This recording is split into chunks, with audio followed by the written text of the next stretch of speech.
Hello tout le monde, j'espère que vous allez tous bien. Donc on se retrouve pour le 19e épisode du Road to Glory.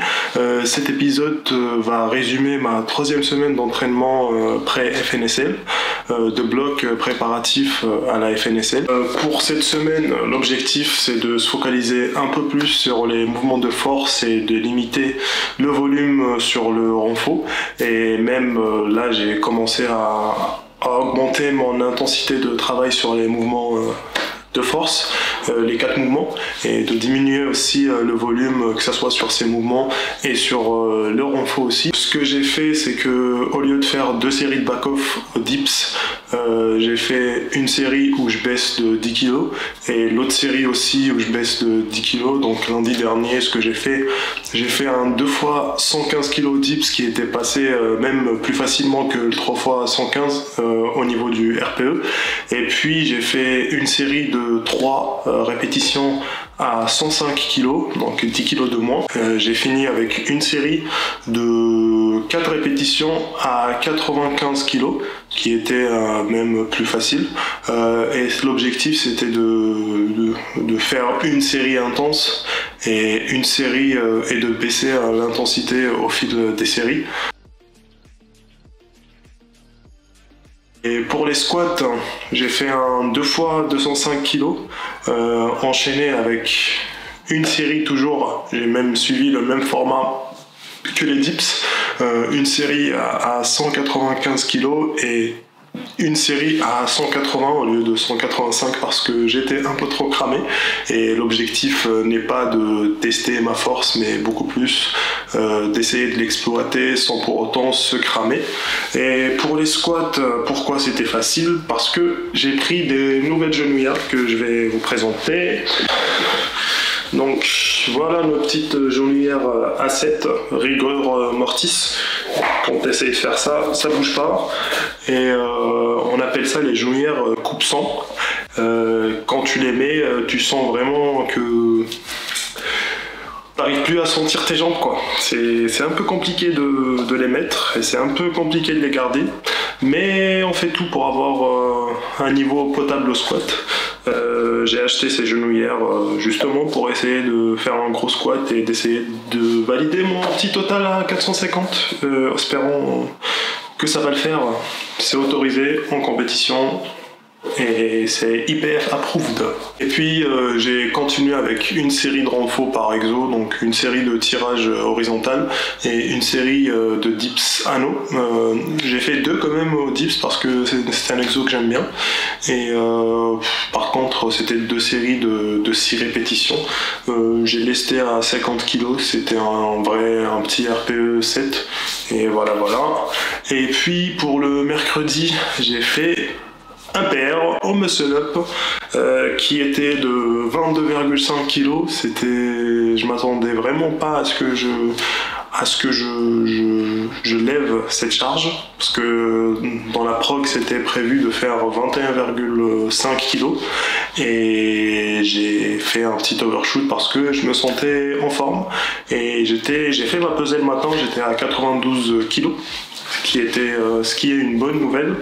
Et puis pour les muscle up, j'ai enlevé une série par rapport à la semaine dernière. J'ai fait qu'une série de back-off en transition à 17,5, donc une série de 2 qui était passée facilement aussi.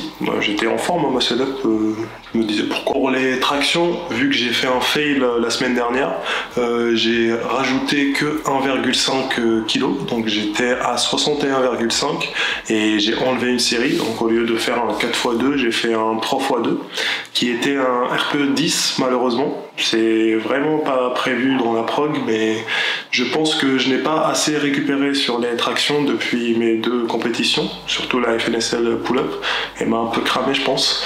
Donc le plan la semaine prochaine sera de vraiment faire un déload jusqu'à la compétition pour les tractions.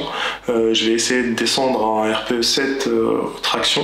Pour les renforts, ce que j'ai fait, c'est que j'ai fait une série de tirage vertical, une série de 6 répétitions, et puis pour l'exo curl biceps, j'ai fait une série aussi de 6 répétitions. Donc c'était des renforts vraiment rapides. Hein. Et puis pour le jeudi, j'ai toujours été avec mes petites genouillères coupe 100, avec lesquelles je dois m'habituer encore. J'ai fait un 3x4 posé à 175 kg. C'était pas trop dur, mais c'était un peu dur vu que j'avais mal avec les genouillères aussi. Et quand je les ai enlevées, c'était la délivrance. Je me sentais hyper bien. Mais le fait de squatter avec, quand t'es en squat avec, quand t'as sorti ta barre, tu te sens vraiment mieux et c'est un cheat code en bas vu que ça t'aide. En fait, le fait que les genouillères soient extrêmement stiffs t'aide dans la position la plus désavantageuse au squat, qui est la position en bas, et t'aide à avoir un meilleur rebond et de meilleures perfs du coup. Et même je pense que ça m'a un peu aidé, je perds moins mon bracing en bas, ça c'est beaucoup plus grâce à la pose que je fais, et aussi ça m'aide les genouillères m'aident à garder le bracing et à mieux rebondir d'en bas. Je pense que le fait d'avoir mal vaut la peine, mais on va voir ce que ça va donner en compétition. Là, on parle, mais on va voir ce que ça va donner en compète. Et puis j'ai enchaîné avec une série de Good Morning, une série de 6 répétitions. Je l'ai fait à 70 kg parce que j'avais un peu mal au lombaire. Je me suis dit autant ne pas charger sur cet exo, même si c'était prévu de faire un peu plus. Et puis j'ai enchaîné avec les bulgares à la barre. J'ai fait 2 séries de 4 répétitions à 110 kg. Là c'est vraiment, je travaille de la force sur de l'unilatéral. Je suis pas sûr si ça va marcher pour mes squats, mais je suis confiant. Et le fait de faire en unilatéral aussi, ça m'aide beaucoup plus à rester en équilibre.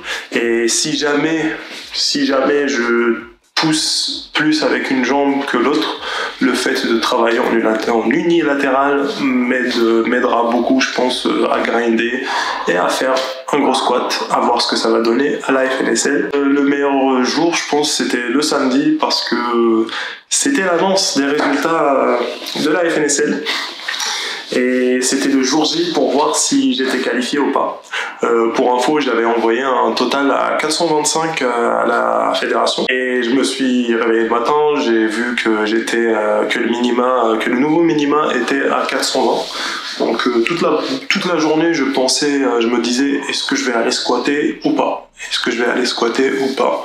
Je me suis dit, c'est le dernier jour. Je pense sûrement il y aura pas quelqu'un qui va nous troller et qui va candidater avec un 500 de total, je sais pas quoi. Du coup, je me suis dit, autant ne pas rater, autant ne pas flinguer ma fin de prog. Et avec un RM au squat, je pense que nerveusement, je vais pas me rétablir à 2 semaines de la compétition. Du coup, je me suis retenu de ne pas faire de squat et j'ai fait ma séance habituelle, donc ma séance pull et push. J'ai commencé avec un muscle up, avec un 3x3 à 14 kg. Dans la prog, c'était prévu de faire 15 kg, mais je me suis dit, pourquoi risquer quand on se rapproche d'une échéance? L'objectif, c'est de se mettre en confiance, et le fait de rater un 3x3 peut-être peut nuire à ma prépa, surtout mon muscle up. Donc je me suis dit, autant faire construire un momentum positif, surtout en muscle up, pour pouvoir valider une bonne perf à la compétition. Parce que n'empêche, ce qu'on fait, c'est de l'entraînement. Le plus important, c'est de valider nos perfs en compétition. Voilà pourquoi j'ai fait 14 au lieu de 15. Peut-être pour vous, 1 kg c'est rien, mais au muscle up, ça peut vraiment jouer beaucoup. Et je pense que j'ai fait la bonne décision, parce que le 3x3 était assez dur quand même. Et je suis pas confiant à 100% de passer 15 kg. On va voir la semaine prochaine, peut-être ça va passer. Et puis pour les chin-up, j'ai continué ma variation posée. Donc avec un 2x3 à 45 kg. J'ai enlevé une série au chin-up parce que je trouve que le volume est en train de me cramer un peu au pull. Et je vous avais dit au début de la vidéo que je compte baisser beaucoup le volume et l'intensité sur les chin-up histoire de ne pas me cramer avant la compète. Et puis pour les dips, j'ai fait ma pyramide descendante avec une série de 3 répétitions posées à 100 kg.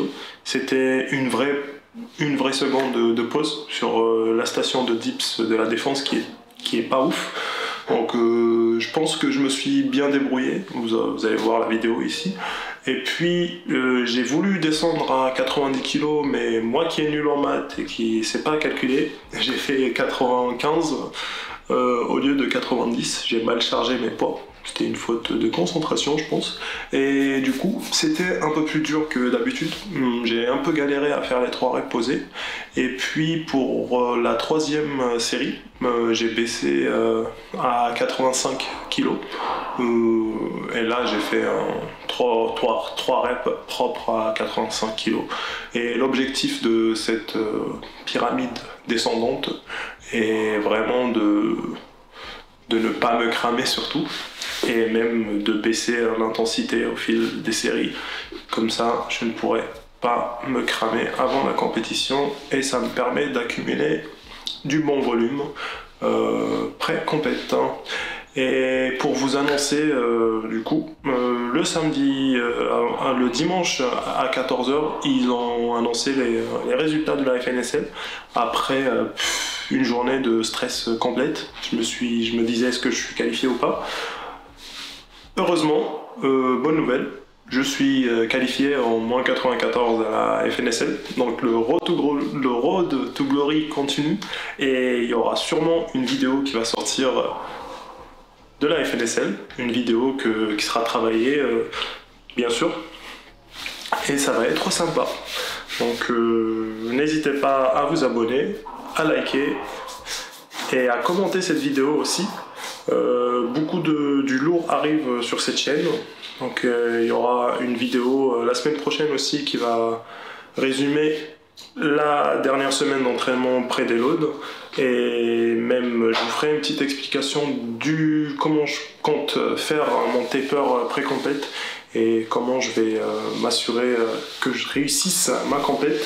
Et si vous voulez une vidéo instructive qui parle de la préparation pré-compète, pendant la compète, la gestion du match, la gestion des barres, une vidéo vraiment explicative de tout le processus de compétition pour les gens qui veulent débuter la compète et pour les gens qui veulent s'instruire sur ce domaine. Je sais pas si c'est un domaine, mais sur ce truc, voilà. N'hésitez pas à me le dire en commentaire et même à m'envoyer un message privé, je réponds, pas de soucis, hein. Et voilà.